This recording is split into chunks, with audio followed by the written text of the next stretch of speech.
Le gouverneur du district d'Abidjan a remis hier, au nom du président de la République, des kits scolaires aux personnes économiquement faibles dans les 13 communes du district d'Abidjan. Au Niger, 14 militaires ont été tués dans une attaque menée par des terroristes lourdement armés. Bonsoir, merci de suivre le 19h. Les populations économiquement faibles des 13 communes du district d'Abidjan vont être soulagées. Elles viennent de recevoir des kits alimentaires d'une valeur de 682 millions de nos francs. C'est un don du président de la République à travers le gouverneur du district d'Abidjan, Robert Begré-Mambé. Sephora Zegui. 682 millions de francs CFA, c'est le coût global du don de kits alimentaires offerts par le président de la République Alassane Ouattara aux populations économiquement faibles des 13 communes que compte le district d'Abidjan. Comme de coutume, le gouverneur Robert Begré-Mambé procède à la remise officielle dans les locaux du service technique du district. Face à cette marque d'attention du chef de l'État, Nanan Léon Oga, chef honoraire du collectif des chefs coutumiers Tchaman, traduit la reconnaissance du peuple Tchaman au président Alassane Ouattara. Nous sommes heureux, nous les chefs de village, de vous adresser nos vifs remerciements et notre profonde gratitude pour cet élan de solidarité et de générosité jamais démenti à l'égard de nos populations. Dans la même veine, nous vous prions, monsieur le ministre-gouverneur, de bien vouloir être notre interprète auprès du président de la République, monsieur Alassane Ouattara, pour toutes ces marques de sollicitude et son souci constant pour le bien-être de nos concitoyens. Pour Robert Begré-Mambé, ce don vient soulager les populations en cette période de fête. Sur instruction du chef de l'État, nous allons sillonner les 13 communes du district autonome d'Abidjan avec les maires pour aller auprès des populations et leur apporter un tant soit peu de lumière pour les fêtes.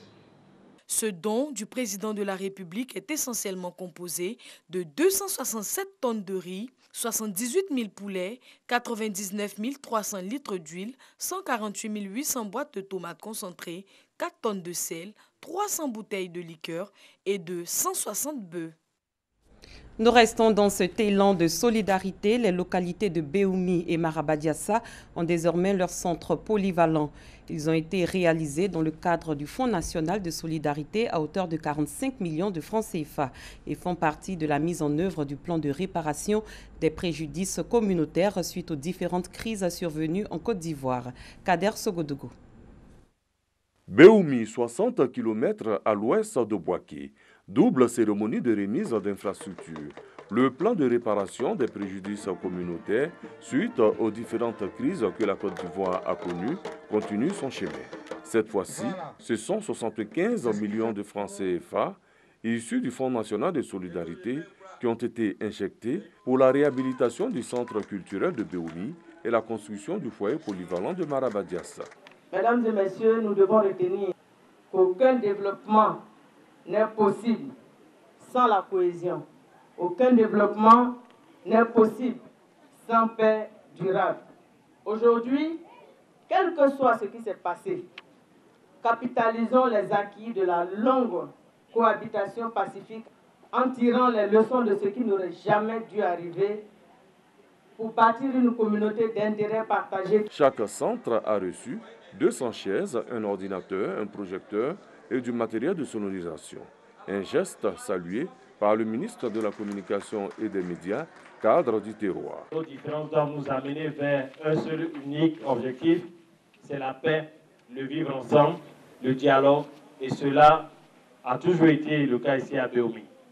Ce rendez-vous de la solidarité a été également une occasion pour la ministre de la Solidarité, de la Cohésion sociale et de la lutte contre la pauvreté d'inviter la classe politique à l'apaisement à quelques mois de l'élection présidentielle. Évitons de faire des élections des machines à tuer. Évitons de faire des élections des machines qui retardent notre marche vers le progrès. Évitons de faire des élections des machines qui retardent notre marche vers le bien-être individuel et collectif. Tournons ensemble, mesdames et messieurs, maintenant et définitivement, tournons dos à la violence en maîtrisant nos colères et nos frustrations. Les deux ministres ont par la suite posé la première pierre d'une stèle en hommage aux victimes du conflit intercommunautaire que Béomi a connu en mai 2019. Mettons le cap sur la ville de Daoukro qui a été visitée comme chaque année par l'ONG L'Étoile du Matin. Elle sillonne plusieurs villes du pays pour offrir des cadeaux de Noël aux enfants orphelins. Une action qui se situe dans le cadre de son programme 100 enfants, 1000 cadeaux. La caravane dénommée Arbre du Bonheur s'est aussi rendue dans la ville d'Abangoro, Doigt de Laser. Johan, 11 ans, et sa sœur ne veulent pas se faire compter l'événement. Le Père Noël serait à Daoukro. Ils veulent bénéficier de ce privilège. On a appris que le Père Noël est arrivé à Daoukro. Donc, on s'en va se renseigner. Plus de 100 enfants du quartier Baoulekro de la commune de Daoukro sont présents pour recevoir les cadeaux du Père Noël. L'initiative est de l'ONG Étoile du Matin qui veut donner un peu de sourire aux enfants des familles en difficulté en cette période des fêtes de Noël. C'est toujours un plaisir pour nous d'apporter du bonheur aux enfants quelque part qui en ont besoin. Il y a beaucoup de localités de la Côte d'Ivoire où des enfants n'ont jamais vu le Père Noël, ils n'ont jamais connu le bonheur de jouer. Et donc nous sollicitons vraiment tous ceux qui veulent nous accompagner. Aussitôt, le Père Noël est accueilli par les enfants, tous heureux de voir le bienfaiteur, l'homme à la barbe blanche. Ils sont appelés tour à tour pour la réception de leurs jouets. Plus de 150 kits de jouets ont été distribués aux enfants, une action de générosité appréciée par les bénéficiaires et leurs parents. Et ça fait chaud au cœur. Savoir qu'il y a souvent certaines familles, pour des difficultés financières, ne peuvent pas offrir le moindre cadeau à leurs enfants. Je crois que vraiment c'est un geste à saluer. C'est un rêve qui s'est matérialisé. Si on inculquait cette éducation de l'amour du prochain à nos enfants d'ici 20, 30 ans, 40 ans, c'est sûr qu'il n'y aura plus de guerre. C'est un peu difficile pour certains parents, ils ne connaissent même pas cette fête. Nous voudrions que vraiment ça se répète chaque année. Les enfants malades de l'hôpital général de Daoukro n'ont pas été épargnés. Ils ont reçu aussi des cadeaux de l'ONG Étoile du Matin. 1000 enfants, 1000 cadeaux pour la fête de Noël. C'est le thème de la caravane Arbre du Bonheur de l'ONG Étoile du Matin. L'organisation sillonne chaque année plusieurs villes de la Côte d'Ivoire pour le plaisir des enfants orphelins ou en difficulté. La ville d'Abangoro a été visitée par la caravane Arbre du Bonheur qui a permis aux tout petits d'une garderie d'enfants de bénéficier de nombreux cadeaux pour la fête de Noël. Ce sont les fêtes de fin d'année, une occasion pour se faire une beauté, pas seulement pour les hommes. La locodrome de Cocody se donne elle aussi un nouveau visage avec la rénovation de la peinture de ses étals et autres infrastructures. C'est une action de l'ONG Cocody Pluriel qui entend ainsi permettre aux commerçants de maintenir leur clientèle en cette période festive. La locodrome de Cocody rénovée, les étals et autres infrastructures ont été repeints par l'ONG Cocody Pluriel. Objectif, offrir un cadre sain aux commerçants et par ricochet, booster leur chiffre d'affaires en cette période de fin d'année. Le nouveau visage de l'espace gastronomique réjouit ses occupants. S'il n'y avait pas peinture et puis avec peinture, là, c'est pas la même chose. C'est trop joli actuellement. Là. Maintenant, là, nous tous, on est très, très contents. Avant la peinture, c'était très sale. C'est que les clients même se plaignaient. On a perdu beaucoup de clients. Par exemple, moi, ici à Locodon depuis 92. Vraiment, on a mis la peinture. À Locodon, elle est plus jolie, plus beau. En tout cas, il demande pardon. Les clients n'ont qu'à revenir. La présidente de l'association des vendeuses et vendeurs de la locodrome de Cocody, autrefois désespérés par l'état de leur commerce, salue l'œuvre. La locodrome était très sale, on ne savait pas où rentrer. Donc on est parti vers eux. En 4 jours, ils sont venus à notre secours. Puis ils ont arrangé notre locodrome. Vous voyez comment la locodrome est devenue. Ils ont mis la peinture, ils ont nettoyé. En tout cas, nous, on a un jour, on ne sait pas ce qu'on va aller dire. Pour le président de l'ONG Cocody Pluriel, donner une nouvelle image à la locodrome était une priorité pour son ONG, créée il y a seulement 4 mois. Il n'y a pas de raison que cette activité qui leur rapporte des revenus, eh bien qu'elle soit en perte de ses revenus parce que la locodrome est sale. Ce n'est pas acceptable. Il était bon que nous participions à l'amélioration, à l'embellissement de ce cadre de vie qui est en même temps un cadre de travail, mais qui est surtout un espace de loisirs, un espace de détente. C'est aussi un lieu touristique pour notre pays. C'est aussi une question d'hygiène publique. C'est la raison pour laquelle nous avons décidé d'apporter cette petite contribution à travers la réhabilitation de la locodrome de Cocody. La visite de l'halcodrome de Cocody rénové est l'occasion pour les membres de l'ONG Cocody Pluriel d'offrir du matériel d'entretien du sol.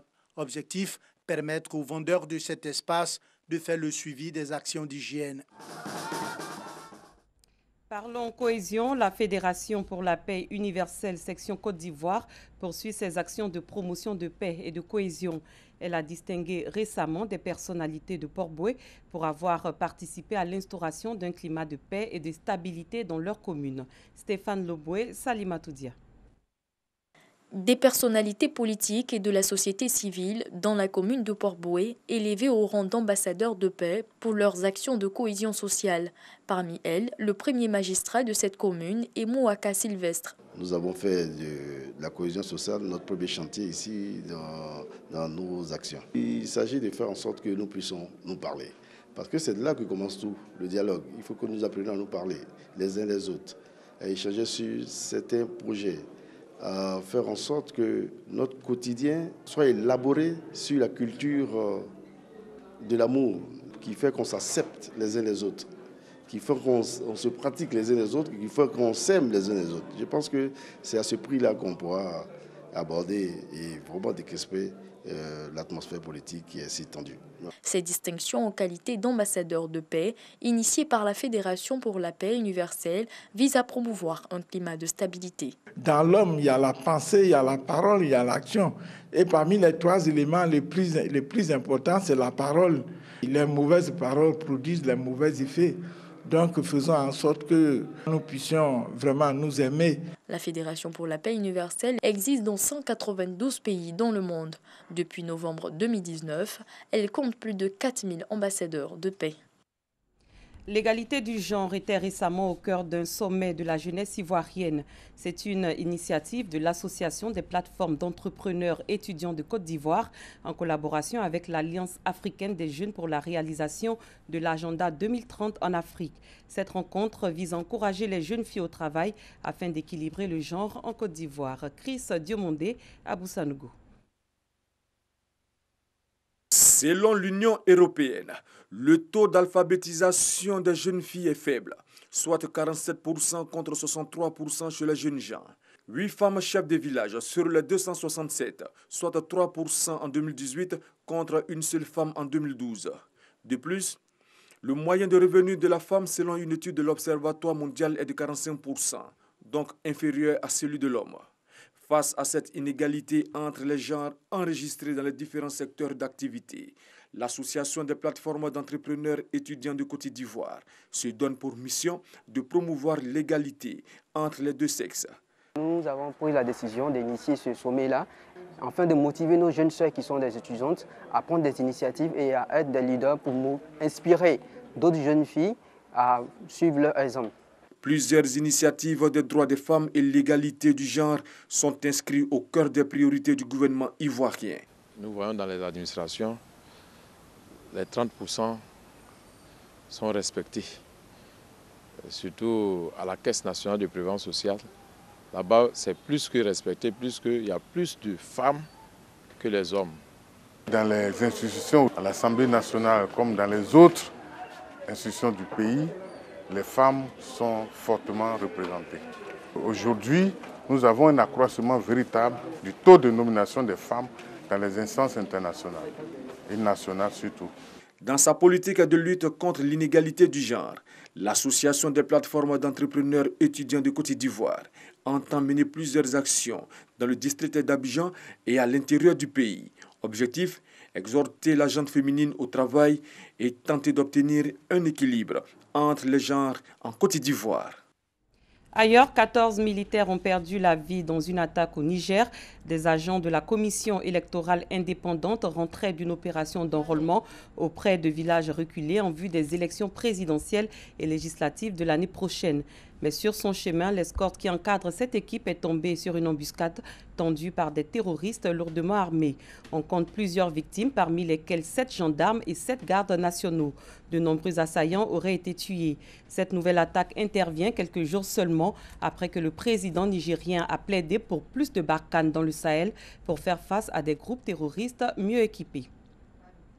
C'est la fin de cette édition. Merci de l'avoir suivi. Très bonne soirée. À très bientôt.